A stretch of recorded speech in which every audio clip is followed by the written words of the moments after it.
Hi everyone, welcome to another Divergent discussion live. Today we have Laetitia joining us. She's from the account Understanding Zoe, and I'm really excited to be chatting with her today. I met her actually at the Yellow Ladybugs conference. I'm just going to add her in. Hi, how are you? Oh, I am really good, and you? Good. I'm a little flustered. I just heard my cat was fighting outside, and I ran out there. And I was like, "Hello." Anyway, sorry, distracted. How's your day been? It's been really good. Good. We started the day by the ocean, I think we share this passion for having the ocean regulating us. So we start, and Yes. it's a cracking day today in Sydney. So it's like sunny and warm, and the water was very calm.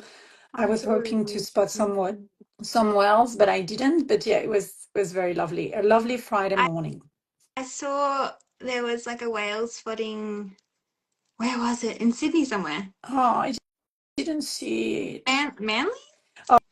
Oh yeah, that's Yeah. north from us. Okay. Oh, lucky them. Yeah, I'm just like obsessed right now with seeing some whales. Mm. I really, really love seeing them. They just are so soothing. And I remember actually Sunday I mentioning how it's one of her special interests. And I don't know if it's a special interest, but it's something since I moved to Australia, where before it was impossible for me to imagine seeing whales literally 5 minutes away from where I live, but now Yeah. it's possible.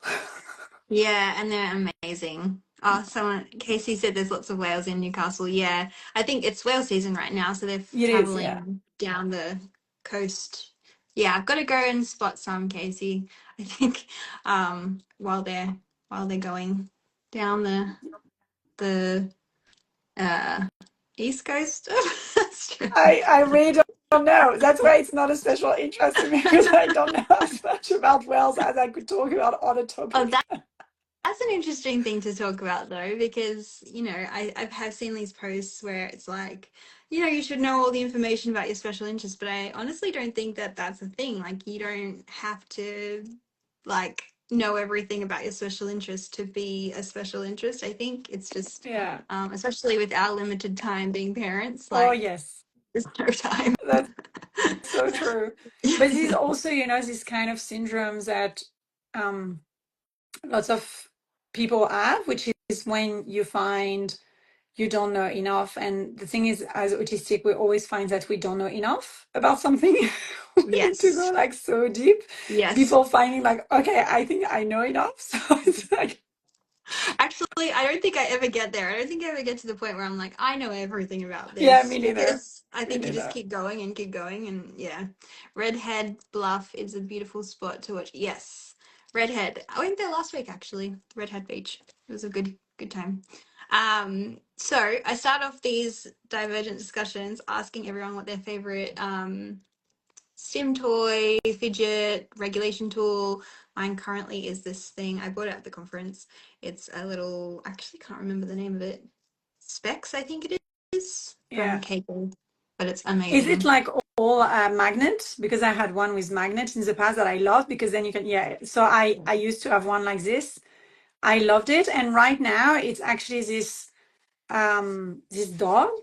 But you can Ah, see that I used it too much because I had to fix it, and now I can see that there is still sand coming out of his buttocks. So it's like having sand pouring, and then I have sand everywhere, but I keep like still loving it, and I need to really find a way to fix him because I don't want to throw him away, but I already fixed him like a few days ago. But as you can see, when I'm using a fidget, I'm using it to the end. yeah. So this one I bought it actually a long time ago, and I have different fidgets, at my desk. But this one I really love it because it's like I can extend it, and it has like this little sound of the sand moving. So I don't know. I really Uh, like this one, but then I don't like having sand everywhere. yes, you probably look So down, you're like, where did that? where did that come from? Everyone's saying, oh, there's a spinner, a pain ring. What's that? Is that like the ones that move on your fingers? I've never heard of a pain ring before. Interesting. I love what Um, Casey shared about my special interest is definitely because neurodivergence. I love that. I think all Okay. I think all of ours is. the other day you shared this around having a special interest, which is autism. Oh my goodness. It's like I have done all the courses, I have read all of the books. I have, I am not a trained psychologist, but sometimes I just know so much Yes. about this when I'm like, why did I? Even this morning, I was reading a research paper on the topic. I'm like, why do I read this? But I just love it.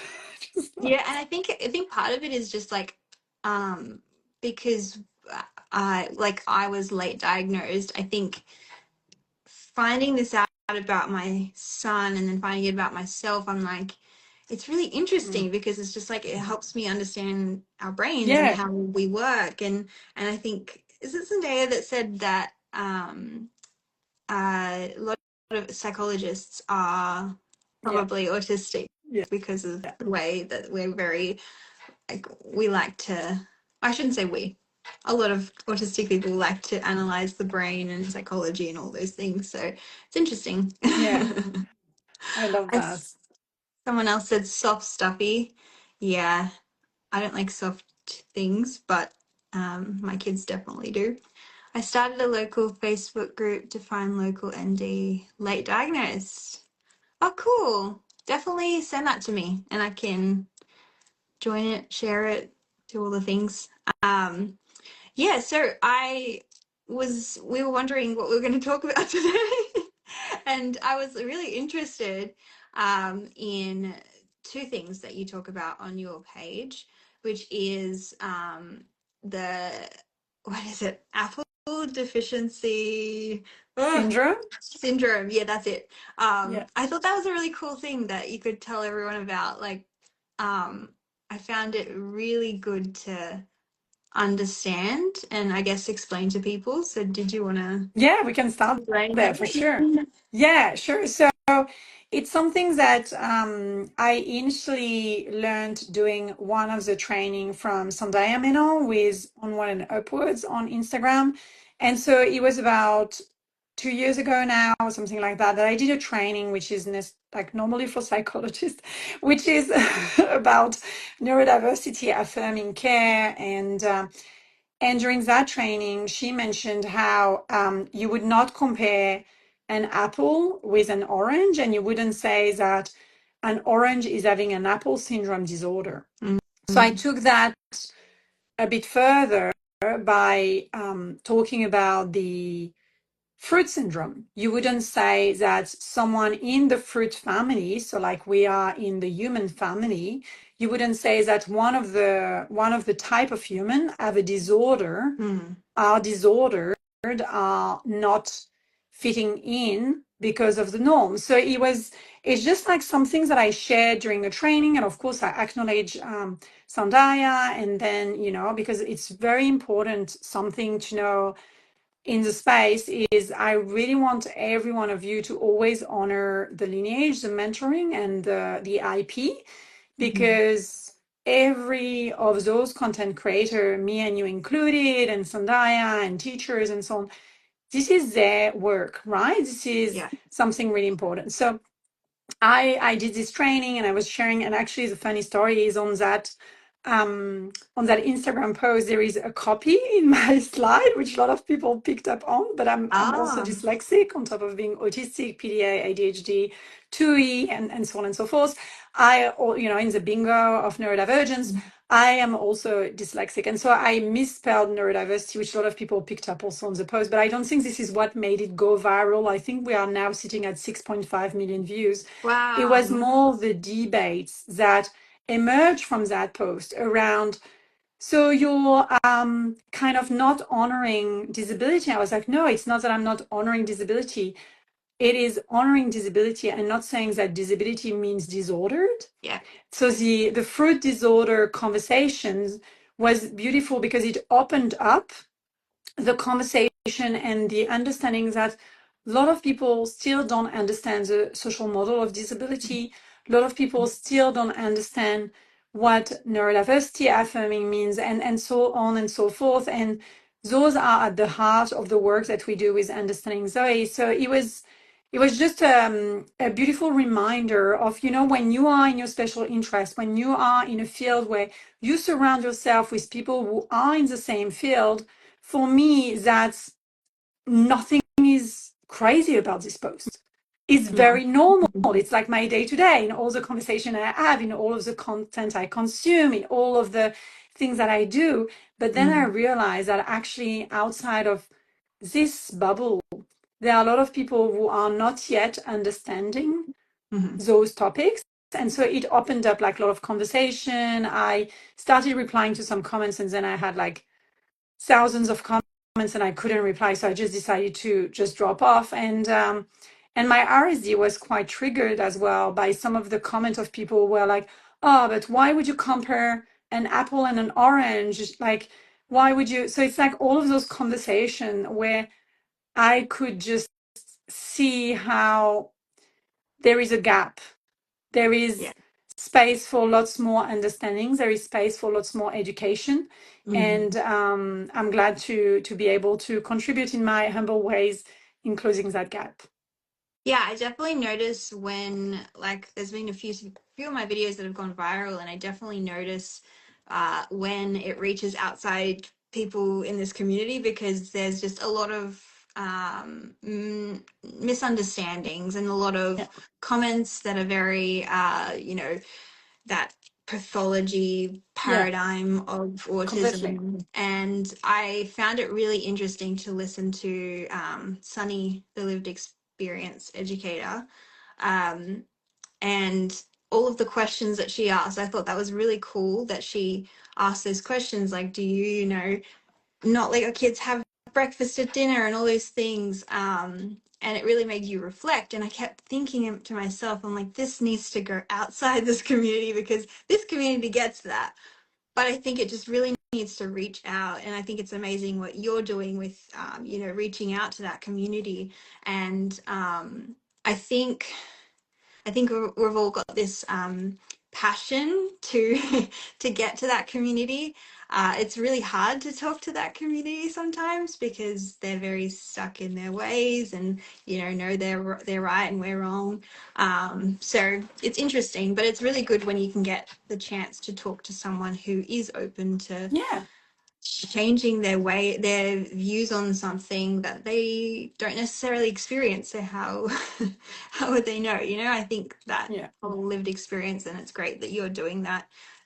Casey said, I love my dyslexia. That's Mm, awesome. Yeah, I powerful. think um yeah, so I guess the next thing we wanted to talk about was that gap.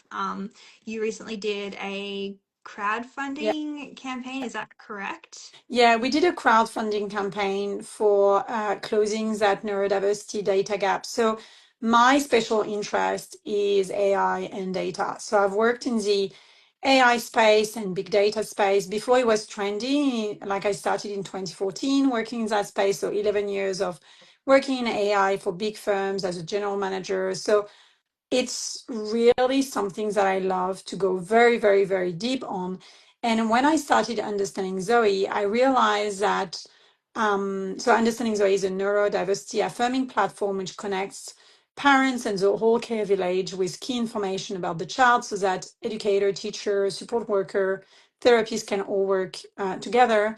But it's also leveraging AI for good and correcting biases and all of this kind of jazz. But when I started building Understanding Zoe, and Zoe is the name of my daughter, so I built it first for Zoe and our own support village for everyone to speak the same language and support Zoe in the right way.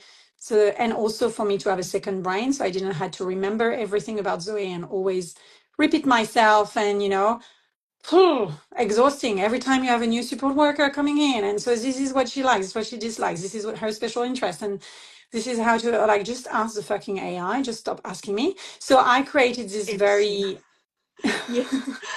you get the I case? swear, I think a lot of parents can relate to that. It's just, the constant having to repeat yourself, Oh my and gosh, it's exhausting. um, making sure people understand, your child and how they need to be supported, which is great information for them to have. But it's great that you've, created this platform that they can just sort of, ask someone and ask these questions. And and it not have to be way down on the parent, so it can Exactly. relieve some of that stress for them. Yeah, Exactly. that's And for me, awesome. I really felt that I didn't want to, you know, go and pick up Zoe at school, for instance, because I didn't want to speak about the teacher and, feel like I didn't know the answer to that question. You know, how they expect you to reply straight away.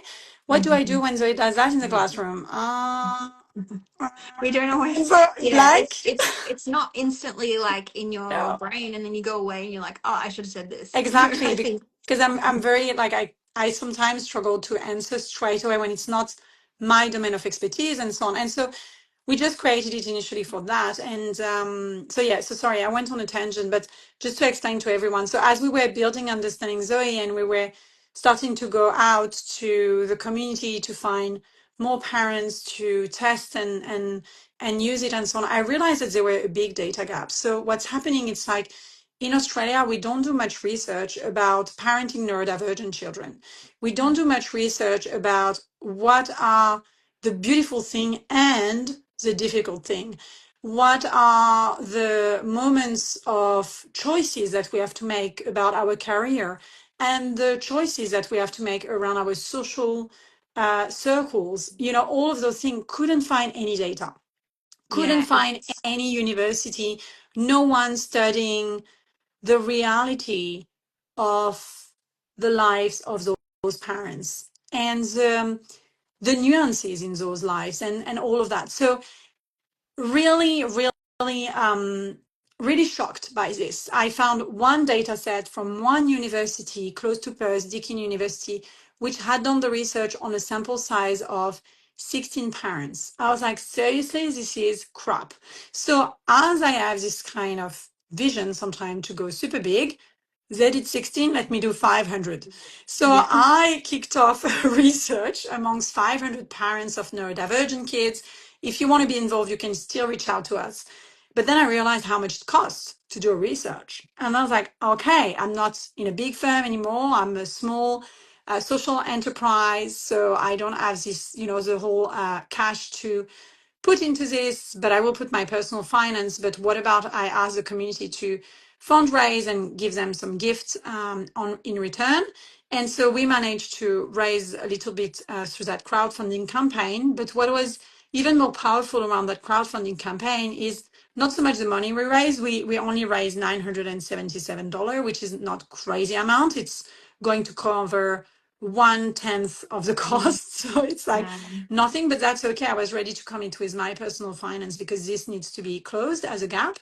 But just the conversations that emerged from this. We did a whole campaign around what they see, what they don't see. So sharing what we live behind closed door and what people see and what they assume and the kind of the dichotomy of our life and the moments where yes you see this and we live this, mm, yes you see those moments of struggle and we have profound joy, yes you see. So it's like really showing the what they see, what they don't see, because the whole purpose of this research is really showing more holistic yeah. view of the reality. So the whole conversation that emerged from launching this campaign was actually really powerful beyond the money we managed to raise. But I'm so grateful because we kicked off the research, we rolling it out. So we are focusing on Australia for now. Hmm. We will. We had some people interested in the US and in the UK as well. So we may later, like next year, extend to other countries. But right now, our focus is Australia with this research. That's really cool. I think that is like a gap that I've noticed throughout my time on social media. I think it's why I started posting on social media, because as a parent, you just don't know anyone. You don't know, you feel very alone when you Yes. first get that diagnosis. You see therapists, you see all these professionals, but you never really get that, parent to parent support, Yeah. and lived experience kind of thing. People don't really truly understand, even the professionals don't truly understand what your family is Yeah. going through.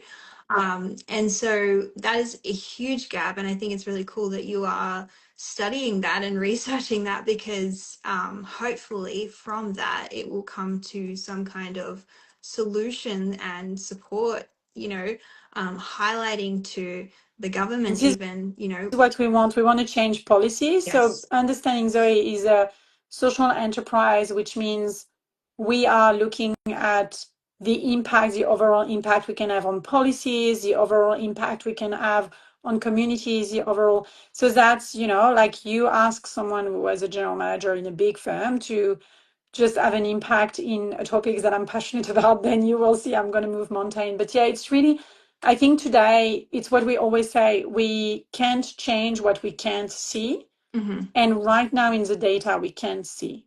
Yeah. And so if you go and you try to push for a policy change, you try to push for accommodation at work for the parents who are raising neurodivergent child, you're trying to push for accommodation, in ways of being in society and things like that, and they don't see. Yeah. We need to show, and it's beyond some research which are only focusing on autism and ADHD access to diagnosis, autism and ADHD access to this.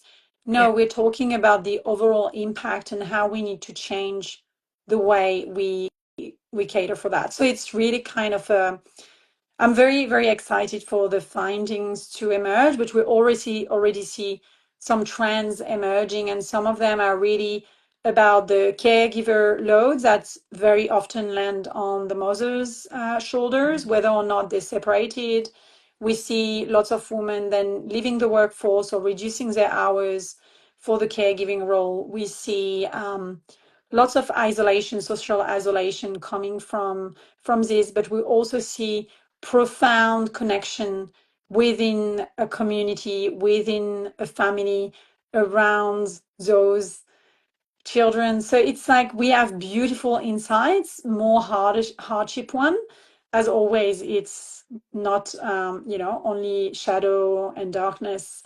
It's always light and shadow coming together and weaving each other. And so, yeah, I'm very, very, very interested in releasing this. So I will definitely let you know when this is finished. We're aiming for September, but you know how it is. It's always you aim for September, and then it takes a bit longer. But we are hoping to release the result in September. So we're working hard That's with this, and exciting. yeah, That's yeah, that's really cool. And if you mentioned before that people can still join, do yes, you still yeah. so people that are listening most happen to listen to it after the fact that's live. So maybe in the caption I can put your page and they can Yeah, they can contact join on my you. page. The link will be accessible there. They can just send me a message if they can't find it. Yeah, definitely. Just be involved. That's all we need. We need 500 families to just share their experience, their voices, and for us to change the way we are considered. Yeah. And I think it's a really important research that you're doing. I commend you for doing it whilst also living it, because it is a, as you know, it is a chaotic, busy Yeah, life, that we live, and it should be run. These research projects should be run by people who are living it. But also, I can recognize that you're putting a lot of effort into this outside of everything at home. I think whenever I post about it online, I get a lot of huge response from people when they're talking about, like, leaving the workforce and, being on one income as a family, or, having to step back because your child's needs, yeah, they need more. And I think a big contributor to that is the education system. completely. The school Yeah. can't, like all of these are adding on top. So that's where, as part of this survey, we want to really drive this systemic change. So I am a systemic strategic. Oh, I think that we've just cut out. Hello? I can't hear you. Oh, oh, now I can hear you. Sorry. Yeah, so I have a timer on Instagram. I'm not allowed to stay more than 30 minutes. Oh, So it's like my Instagram blocks me off. It's my way of setting a drastic boundaries. But yeah, so I'm back. That's Sorry for good. that. So I was saying, I am a systemic design strategist in my career as well, and so I know that if we want change to happen, we need to change the system. Yeah. We can as family do certain things, but we need the system to change. And the system means the school system, the education system, the system means the workplace, the system means the government, the system, like all of this needs to change. And again, if they don't see, we are invisible and then nothing can change. So I am going to make that visible. Starting Yeah. with 500 families, the objective is next year to grow to 1,000 and more, and the year after to expand to other country. And all of this will always be done through either my personal money or crowdfunding community, or maybe at some point we'll be able to get some grant and so on. But this time there were no grant available, and I was like, I just need to do this now. Yeah. So that's my issue. Is I'm also very impulsive, and when I want to do something, it has to happen yesterday. So I became completely annoyed, angry that nothing was available around this. And so feeling invisible, which is the same thing, if you look at women health, a lot of data are missing, but this is not my mission. There is like so many places where data are missing, and then when the data are not there, nothing will change. Yeah, and I think that's an important first step in this whole thing, is just getting that information from families and bringing that to light to the system, Yeah, really. yeah, So it's really a big thing you're doing here. So if anyone wants to go over and check out Laetitia and her page, I think it's like up here or somewhere around here. Or I'll put it up in the caption. But I think I could talk about this topic for hours and hours and hours, because I just have so many thoughts on it. I think a lot of carers have yeah, thoughts on it, but the conference especially really highlighted to me um, the almost carers are kind of being silenced a little bit because of not wanting to say the wrong thing, getting backlash from people. So I guess this is a really good way to do it in a study, which is kind of private and anonymous, I'm assuming, yes, it and is. it can you can contribute your stories and everything like that in that way, which is a great avenue to have for a lot of families. So um, Yeah, everyone's saying it's clever and love Laetitia. Oh, that's so cool. Awesome. Well, yeah. thank you so much for Thank you coming so much by for with having me. me. Thank you for having me. It was so nice to see you again, Jess. And yeah, I Yes. can't wait to catch up again in Yes. person, maybe next year at the next conference or in another occasion when I'm up to Newcastle. But thank you, everyone, for joining today. Yes. It was lovely to chat with all of you. Yeah, awesome. All right. Bye, everyone. Bye. Bye.